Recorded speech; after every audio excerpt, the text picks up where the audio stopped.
Hey YouTube, I just got back from my local deli. I ordered a sandwich for lunch, and while I was there I got to thinking a little bit about my urban street survival learning from the homeless video series, and I thought it'd be a good time to try to do something for that video series. So while I was there I was staring at this soda can that I got, and I thought something I researched while on the International Homeless Forum, which is www.homelessforums.org, was something called a penny stove. And I've heard of hobo stoves before, which are made out of those number 10 cans, but a penny stove was a new topic for me. So I did a little bit of research online on Google and on YouTube, and then I find out that a lot of people have made penny stoves, and I'm just way behind in the game. So anyway, I figured I would give it a shot anyway, just because I've never done it before. And what I wanted to do was see if I could make the penny stove. By the way, a penny stove is made out of a soda can or a beer can, and it's a kind of an alcohol stove, a homemade alcohol stove that some homeless people use. You know, they don't have, you know, the fancy MSR pocket rockets or anything like that. So what they do is they basically take the bottom of 2 Coke cans and they attach them together and have it filled up with some kind of alcohol or a fuel that they could burn, and then they could put their pot on that to boil water or to cook food with. So I was going to try to do that using only the tools that I currently have in my 5-pound tool bag. So I've made a video on this tool bag before, which I'm going to be carrying with my bug out bag. So what I wanted to do was try to make this penny stove as part of my Urban Street Survivals video series and see if it actually works using only the tools that I have. So I purchased an extra soda can. So what I'm going to do is I'm going to eat my lunch and you know, drink the sodas and try to make a penny stove. Hopefully it should only cost these 2 soda cans and 1 penny. So let me eat this food really quick and I'll get started on the video. Alright, so I finished my lunch. It was really good. So now what I'm going to do is just get to work on these 2 cans. I hope you guys can bear with me on this video because I've never done it before, so I'm probably going to mess up a little bit, but I figured it'd be fun to capture the trial and error on video. So I have the 2 cans, I rinsed them out, and I went to search for some items in my 5-pound tool bag. So I'll show you the ones that I got out. So the first item I got, this was actually out of my SAS survival pouch, was a Leatherman Charge. I was planning on using the pliers on that. I also got out a Sharpie,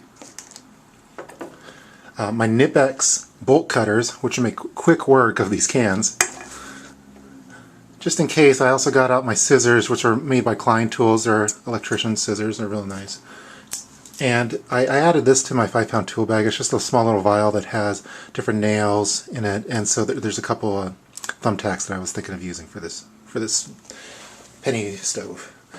So the first thing I'm going to do is, from what I've researched, is that I want to cut the bottoms of both of these cans off, and one of these I want to be a little bit taller than the other. So what I've seen a lot of people do is use books to kind of give themselves a level. So I thought it'd be good to use some books that might be in your bug out bag, such as the SAS survival book, and a very common one, the F word, which has thousands of uses of the F word. So I'm going to use those as my level since I only grabbed them because they're a slightly different size. So I'm going to make the first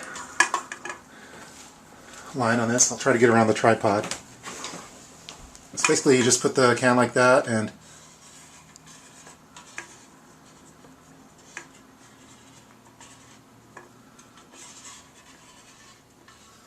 there, so now I have a nice little line around it.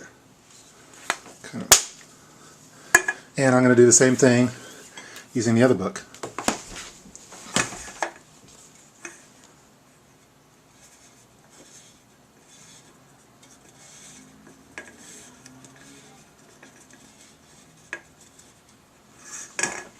Alright, so now I should have 2 lines that are ones should be slightly taller than the other one. So what I'm going to do now is I'm going to cut through this can and I'm going to cut around that line. So I might speed up this video if it takes a long time. I've never done it before, but let's see how these Nip-X do with the soda can. If I can fit them in there.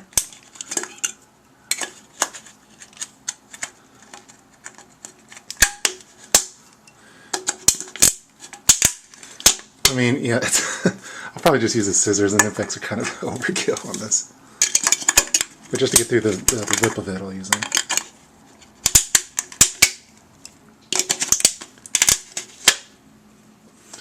Alright, so the scissors will be a little bit better for this.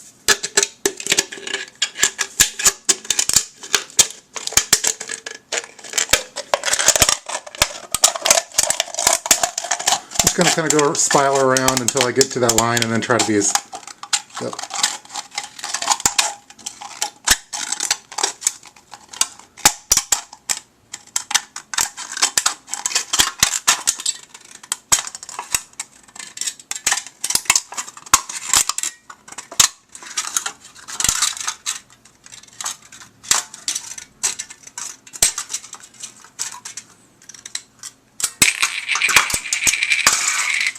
Alright, so I have a nice little base. So this is actually going to be the top of the stove. So I'm going to repeat the same thing. I'll clean this up a little bit and do the same thing with this other can. I'll probably speed up the video as I do it too. So. Alright, so I finished cutting out the two cans. So this is actually going to be, the larger one is going to be the base of the can, and this is going to be the top part. So what I wanted them to do is kind of sit in each other like that. But since they're the same diameter, they don't exactly fit. So what I've researched was to use some needle nose pliers and crimp this bottom can. So you kind of just do that and twist. And you do that around the whole thing. May speed this up if it takes too long for the video. Alright, so that's my crimped bottom one. This is going to be what's going to store the fuel. So basically these should now be a little bit easier to get into them. So you kind of do that. I'm going to use the book to kind of give again, the F-word book to get a level of pressure on it. Alright, so this is going to be kind of what the penny stove is going to look like. So now what I want to do is I want to make some openings in here, which is where the flame is going to come out. So to do that, I'm going to use my Sharpie marker again. And I'm going to try to make 16 of them. So I'll start the first one there. I'm just going to put some basic markers for me so I know where to make them at. And then I'll pop them out with one of my tools.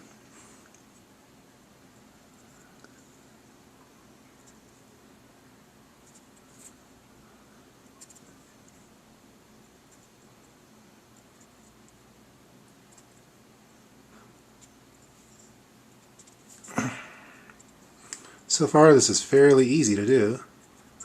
Now they're not exact at all, but close enough I figure. So what I'm going to do now is, out of my little vial that I had a thumbtack. So what I'm going to use is use that thumbtack to poke holes in it where I had my little marker placement. So hopefully it works. It's kind of tough actually. Now I'm wondering if I should have done this before I put the cans together. I don't know.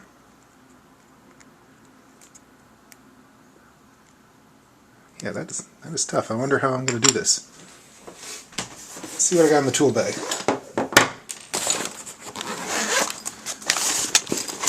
Oh, my little hammer. Maybe that'll work. I don't know. Again, this is all trial and error for me, so hopefully I don't have to start the video over do it from scratch.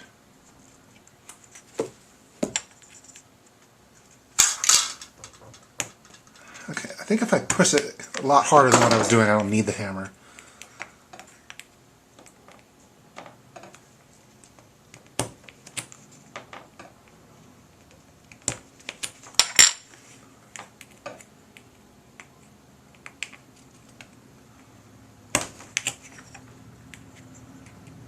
Again, I might speed this up in the video because I don't want it to be too long.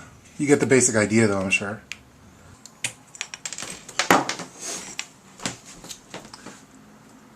Alright, so I finished making all the holes in there, so it's kind of hurt my hands. I guess I have jazz hands or something. They're very delicate, but I made it through all of them. So, and they're not exactly straight or even.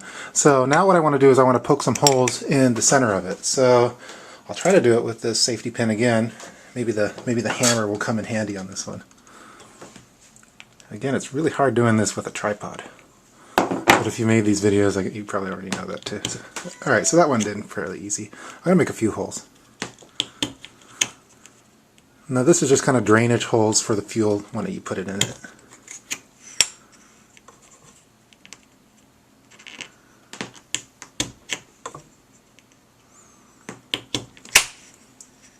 Alright, so now what I'm going to do is basically you pour the fuel inside of here and it should drain in there, and then you cover it up using a penny.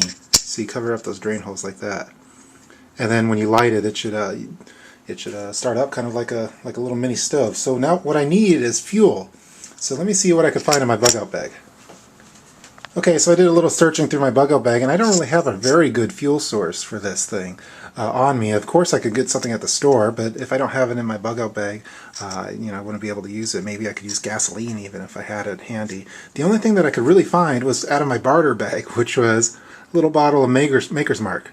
And I figured I'd give it a shot. I don't know if it's going to burn. I think it's going to burn, but so I'm going to add it in there. Instead of wasting this little bottle, because I don't know, they're kind of pricey sometimes, I've decided I'll go to the big boy and use this last little remainder that's in here as my fuel source. So I'm going to give it a shot. I'll fill it up and see if it actually makes a flame. So I guess it'll be a great tasting fuel source. That you can't really drink gasoline, but you can sure drink Maker's Mark if you want to. So I'm going to just pour it in here.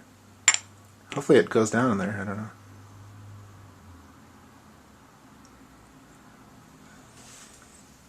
It probably would have been better if I would have done this before I, you know, attach the two pieces together, but maybe the next time I'll do it right. Or make bigger holes in the middle here.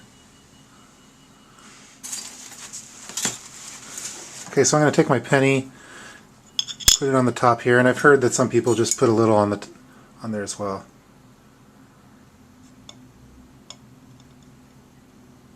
Oops. Okay.